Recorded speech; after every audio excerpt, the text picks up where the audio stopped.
Onomato, what? Welcome, laughter friends, to another laughter yoga session with me, Olivia, your savvy social humorist. And today's topic is all about onomatopoeia. Onomatopoeia. So we're gonna have some laughter fun with onomatopoeia. And if this is a new word for you, the definition of onomatopoeia is that it is a word that sounds like the noise it describes. Yes. And most commonly, you'll see this in comic books, right? So this is why the comic book words behind me. So pow, pop, bang, fizz, whoosh. So these are all examples of onomatopoeia. And then the easiest ones that I think you can come up with are animal sounds. And so who remembers singing Old McDonald Had a Farm when they were a child? So let's go take a trip down memory lane and sing a few verses of Old McDonald Had a Farm. Okay, so here we go. I'll start. Old MacDonald had a farm, E-I-E-I-O.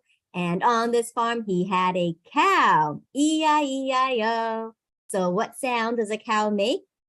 And how can we form a word from that animal sound, right? So moo. So put it in the comments how you would spell the word moo, M-O-O. And so here we go. With a moo moo here and a moo moo there. Here a moo, there a moo, everywhere a moo moo. Old MacDonald had a farm, E-I-E-I-O. And on this farm he had a pig, E-I-E-I-O. So what sound does a pig make? Oink, oink, oink, oink, oink, oink. So from that sound, we can write out the word O-I-N-K. So here we go. Old MacDonald had a farm, E-I-E-I-O. And on this farm, he had a pig, E-I-E-I-O. With an oink, oink here and an oink, oink there. Here an oink, there an oink, everywhere an oink, oink. Old MacDonald had a farm, E-I-E-I-O. And on this farm, he had a duck, E-I-E-I-O, with a quack, quack here and a quack, quack there. Here, quack, there, quack, everywhere, quack, quack. Old MacDonald had a farm, E-I-E-I-O.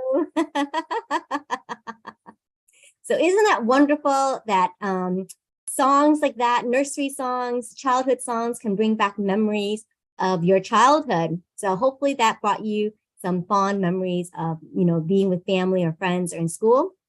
And I also think about, onomatopoeia and how you can use that for variety. You can add variety, you can add style, flair, emotion, and really enhance imagery in the things that you're writing, right? And in stories that you tell, in the talks and speeches that you give.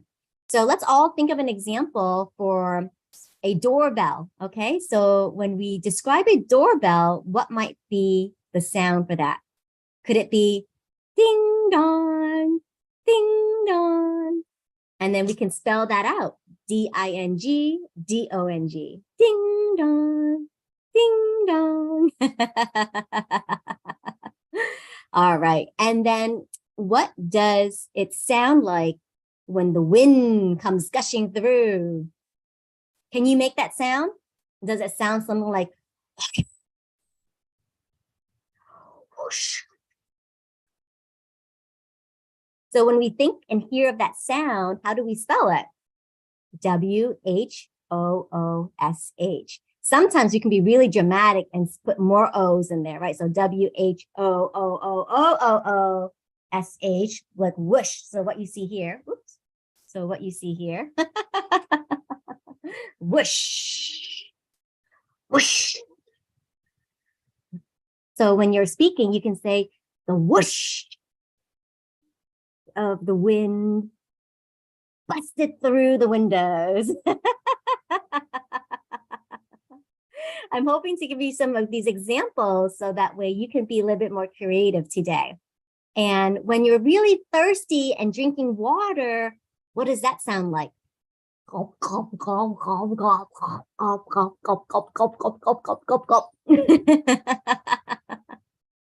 So might that be the word gulp? G-U-L-P? Yes, another example of onomatopoeia, gulp, G-U-L-P.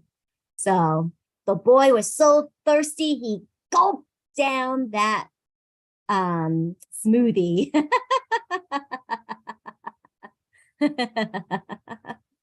And onomatopoeia, it's interesting to note, it's not just for English language. Other languages use onomatopoeia as well. And so one clear example of this is the sound of a clock. When we want to describe the sound of a clock in English, we might say tick-tock, tick-tock, tick-tock. And did you know that for Italian and Spanish speakers, they say tick-tack, tick-tack, tick-tack. And in Hindi, it's actually tick-tick, tick-tick, tick-tick. We have so many laughter friends all around the world, and we have a lot of, friends in Japan. And so what they say over there would be katchin, katchin, katchin. And in Mandarin, it's dida, dida, dida, dida. So that's just another side note about onomatopoeia in different languages.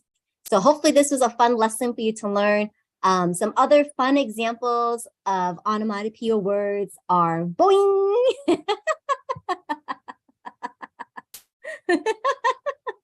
Well, first of all, even saying the word onomatopoeia should bring a smile to your face because it's such a funny word. Onomato what? Onomatopoeia. And my favorite is boing. And really be dramatic as you're saying these words, not just for the sound that it makes, but really express it. So boing, zap. And it will really help to excite your speech and excite the story that you want to tell. So that's it for today. Thank you so much for tuning in for this laughter yoga session with me. And this is going to be our last session for now for this year.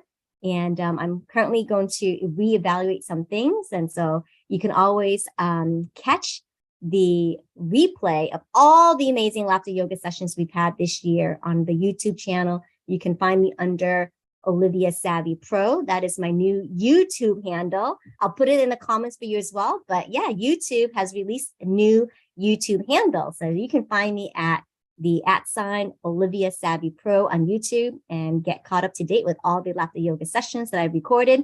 And I'll see you next time around for a brand new series. And we're going to take a pause on this one for right now. Thank you so much for all your support and joining me thus far. And have an amazing laughter-filled day. Bye-bye.